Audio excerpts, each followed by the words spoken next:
Oi pessoal, tudo bem com vocês? Meu nome é Mariana, eu sou plantonista de Química do Poliedro de Campinas e hoje eu vou te ajudar com esse exercício aqui, tá? Bora lá, seguinte. Ele fala, que uma experiência aqueceu-se a uma determinada temperatura uma mistura de 0,40 mol de dióxido de enxofre e 0,20 mols de oxigênio, no recipiente de 1 litro. Então, gente, se ele já te deu o recipiente de 1 litro, significa que ele já indiretamente está te dando a concentração de um modo muito fácil, Significa que eu vou ter uma concentração de 0,40 mol por litro de dióxido de enxofre e uma concentração de 0,20 mol por litro de oxigênio, Já facilita a nossa vida. Se fosse qualquer outro volume, eu teria que fazer uma transformação de unidade, E encontrar a concentração mol por litro, beleza? E que essa reação aí acontece na presença de um catalisador. A equação química representando a reação reversível é essa aqui, gente? Então, o dióxido de enxofre reagindo com O2, formando SO3. E aí, ele dá pra gente um gráfico representando esse equilíbrio, Então, a primeira coisa aqui que vocês podem reparar é que vai chegar num determinado tempo, tá? Não vem ao caso saber qual tempo é esse, mas em determinado tempo as concentrações vão se manter constantes, tá? Tanto dos reagentes, tanto dos produtos. Quando isso aconteceu, significa que o quê, gente? Que a velocidade de consumo dos reagentes está sendo igual à velocidade de produção dos produtos, Então, eu tenho aqui que esse sistema atingiu o equilíbrio, tá bom? E esse equilíbrio vai ser atingido num tempo específico que não nos vem ao caso, Então, se eu analisar tudo antes, desse equilíbrio ser atingido, eu consigo pegar algumas informações, assim como eu consigo pegar informações de quais foram as concentrações finais, Quando o equilíbrio de cada espécie, quando o equilíbrio foi atingido, eu consigo encontrar a concentração aqui de cada espécie no fim. Bom, antes da gente fazer isso e montar a nossa famosa tabelinha no equilíbrio, vamos identificar aqui no gráfico quem é quem? Vamos? Ó, repara que no início eu não tenho nada de produto, porque o produto não foi colocado, o produto vai ser produzido. Então, a minha reta que representa o meu produto é essa reta aqui, ó, que no tempo zero não existe nada. Então, essa reta aqui de baixo é a reta do meu produto, é a reta do SO3. As retas de cima, percebam que elas estão decaindo, Tá diminuindo a concentração. Por quê? Porque esses mols estão sendo utilizados, esses reagentes, para produzir produtos. Então, sempre quando eu tenho consumo, a minha curva vai estar caindo, Diferente de quando ela está sendo produzida, que ela está aumentando. Então, perceba, quem que eu comecei com 0,40 mol por litro? Ah, dióxido de enxofre. Então, aqui é SO2. Quem que eu comecei com 0,20 mol por litro? Ah, o O2. Então, essa é a curva do O2. Tá? Identificando as curvas, aí a gente já começa a conseguir montar nossa tabela de um modo mais efetivo, Antes de eu terminar de ler o enunciado. Então, eu coloquei aqui, conforme a gente está acostumada, a nossa reação, nossa equação química. Coloquei no início. No início, a gente já discutiu que eu tenho o quê? A quantidade de SO2 em concentração, que eu coloquei no início, 0,40. A quantidade de O2 que eu coloquei no início, 0,20. E no início eu tenho 0 de SO3, então 0, Vai chegar no momento em que, eu vou ter o quê? Uma quantidade de SO2 consumido, uma quantidade de O2 consumido e uma quantidade de SO3 formado, tá? E aí, eu representei isso com X menos X, porque eu vou consumir uma quantidade de SO2, tá? Representei isso aqui como menos X sobre 2. Nossa, Mari, por quê? Gente, porque é o seguinte, ó. Estequiometria aqui. Olha a proporção do 2 para o 1, Aqui tem um escondidinho. Para cada SO2, que eu estou utilizando, eu vou precisar da metade de O2. Então, se eu estiver consumindo X, uma quantidade hipotética X, eu vou precisar consumir uma metade, uma quantidade metade, em relação à metade do outro reagente. Por isso que eu vou colocar X sobre 2. Tá bom? E aí, o que acontece, Por exemplo, e quanto em relação a SO3? Quanto que eu vou produzir? Ora, olha a proporção, ó. Não é 2 para 2? Então, para cada quantidade, a proporção é a mesma, Para cada quantidade de SO2 que for consumido, ou seja, para cada X, eu produzo a mesma quantidade de X. Tá bom? É por isso que ficou, então, assim, Aqui eu consumo X, aqui eu consumo a metade, porque é 2 para 1, beleza? E aqui eu consumo a mesma quantidade aqui, porque a proporção é igual, 2 para 2. Você poderia pensar que também, não, aqui é 1 para 2, não é? Então, aqui, esse valor tem que ser o dobro desse, olha lá. Esse é o dobro. Esse 2 é o dobro desse, né? Portanto, esse aqui também tem que ser o dobro desse. E é isso que a gente observou. Tudo bem? Então, no reage forma, a gente teria essas quantidades. A questão aqui, né, gente, é como a gente vai usar a análise do gráfico, porque o gráfico tá meio chatinho de analisar. Mas tem um carinha aí que tá meio fácil, quer dizer, mais fácil de encontrar a quantidade no gráfico de quanto foi produzido, né? Porque é o que fica mais fácil a olho aí de encontrar. Gente, a quantidade, vamos ver se vocês lembram isso também, né? A quantidade de que vai ser produzida, né, do meu produto é exatamente a mesma quantidade que aparece no equilíbrio, né? Então, se no equilíbrio, olhando aqui pelo gráfico, vai ser mais ou menos 0,5, desculpa, certo?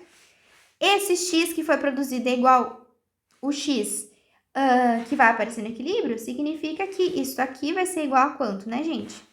0,05, esse é meu x produzido, tá? E aqui 0,05, beleza? Pode até colocar o mais aqui para não confundir vocês, tá?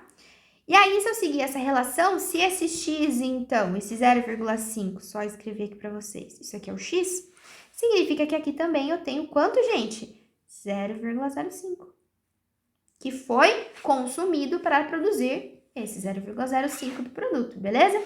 E aqui é só pegar o 0,05 e dividir por 2. Então, aqui eu tenho 0,25. Pronto. Agora, sabendo, né, olhando pelos dados do gráfico, que essa foi a quantidade formada e consequentemente, descobrindo a quantidade produzida, né, consumida dos reagentes, é muito mais fácil do que eu tentar descobrir quais são os valores aqui extraindo do gráfico. Esses valores são mais chatos, tá? Então, é mais fácil a gente olhar pela tabelinha mesmo. Aí a gente não precisa chutar valores muito altos. Bom, gente, aí a gente consegue agora encontrar os valores, né, dos meus reagentes no equilíbrio. Então, eu vou ter 0,35 de SO2 no equilíbrio. Eu vou ter 0,175 de O2, né? No equilíbrio também. Gente, eu acho que eu falei CO2. É SO2, tá? Desculpa. Bom, continuando aqui, então, esses são os dados do equilíbrio. Eu vou até pintar aqui, porque essa relação vai ser importante. Vamos continuar a leitura, tá bom? Continuando a leitura. Em uma nova experiência, 0,40 mol de trióxido de enxofre, então agora trocou, gente, tá? Agora ele tá partindo não mais de SO2 e O2, mas ele está partindo do trióxido de enxofre. Então agora o meu reagente é o SO3. Lembra que isso é uma reação em equilíbrio, né? Uma hora o produto é produto, uma hora o produto é reagente, isso vai, né, se interconvertendo. Então agora ele quer começar a análise pelo SO3, tá? Contido em recipiente de 1 litro, facilitando nossa vida também, que foi aquecido à mesma temperatura. Gente, aqui tá o pulo do gato. Mesma temperatura, tá? Guarda isso. Porque quando a temperatura é igual, o que vocês precisam lembrar? Que o K é igual. Então, se o K no experimento, primeiro aqui, né, vai ser uma relação desses valores no equilíbrio que eu achei, o K vai ser o mesmo, tá? Para esse segundo momento, onde agora eu começo pelo SO3, tá bom? O que ele quer, né? E na presença do mesmo catalisador. Então, ele tá imitando as condições, só que ao invés de começar com esse reagente, agora ele vai começar com o produto, tá? Ele só tá fazendo isso aqui, gente, ó. Começo com o meu produto, só que agora meu produto vira reagente e eu vou começar com 0,40. A gente vai fazer a análise aqui, beleza? Bom, continuando. Acompanhando essa reação ao longo do tempo, deve-se ter, ao atingir o equilíbrio, uma concentração de SO3 aproximadamente. Gente, bom, vamos lá. O K é o mesmo, né? Então, o que a gente vai esperar? A gente precisa ver, né? Porque a gente espera, então, que talvez, será que essa concentração de SO3 no primeiro equilíbrio vai ser igual à concentração de SO3 no segundo momento, né? Já que o K é igual? Sim, a gente espera isso, gente. A gente espera que essa concentração que eu tive no primeiro experimento seja igual à concentração que eu tive no segundo. Mesmo agora começando com 0,40, né? Porque a gente tem equilíbrios químicos acontecendo aí, uma coisa se interconvertendo na outra. Mas vamos ver se isso é verdade? Como que isso aqui fica, tá? Como que eu vou analisar para ver se isso de fato é verdade? Porque tem que analisar a quantidade que eu tô colocando desse trióxido de enxofre no início, tá? Bom, gente, vamos voltar lá para o nosso primeiro experimento, tá? Vamos imaginar uma ação hipotética onde, tá? eu não tenho uma reação no equilíbrio, mas eu tenho o quê? Uma reação direta, onde isso aqui não vai acontecer, tá? Mas só para vocês entenderem o raciocínio.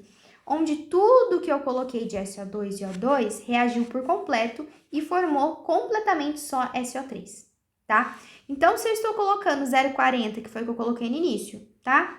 Estou colocando 0,20, agora eu vou assumir que esses valores que eu coloquei vão produzir totalmente SO3. Qual que seria a quantidade, portanto, máxima total de SO3 formado? Não é 2 para 2? Então, aqui a proporção é igual. Então, se eu coloco 0,40, eu formo 0,40.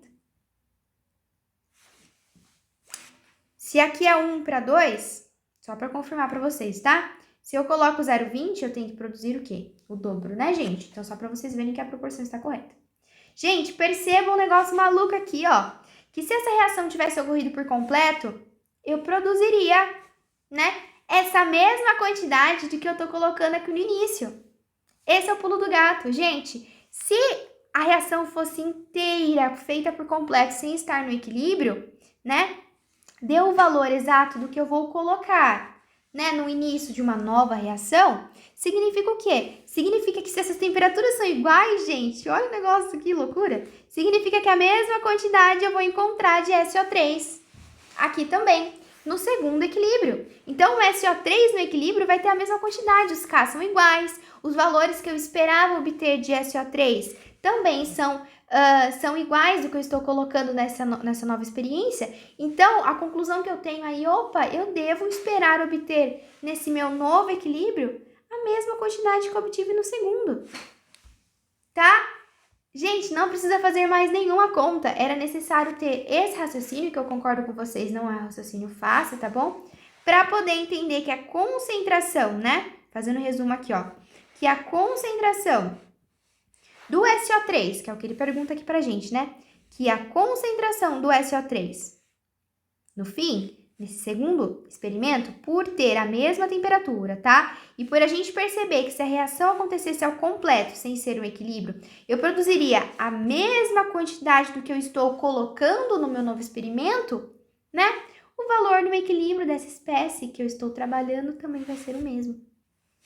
Tá? Então, gente, se vocês perceberam de início, a gente não precisa fazer conta nenhuma, tá? Se esse raciocínio inicial fosse despertado em vocês, vocês poderiam ter percebido que o quê? Que logo que a gente encontrou, né? Então, esse valor aqui, inicial de 0,5, essa relação, quando considerada por completo, dava o mesmo valor que eu coloquei no início no segundo experimento, a concentração encontrada no equilíbrio para os dois momentos, o momento A e o momento B, teriam que ser a mesma. E isso é o mesmo, gente, não só para o SO3, tá? Mas vai ser o mesmo para todas as outras espécies, tá? Então, aqui eu também vou terminar com 0,35. Aqui eu vou também terminar com 0,175, tá bom? Mas é que o exercício pede do SO3. Tá bom, gente? Desculpa aí, falei demais. Espero que tenha ficado claro. Qualquer coisa, dê uma acelerada no vídeo. Beleza? Tamo juntos. Opa, letra A aqui. E até mais.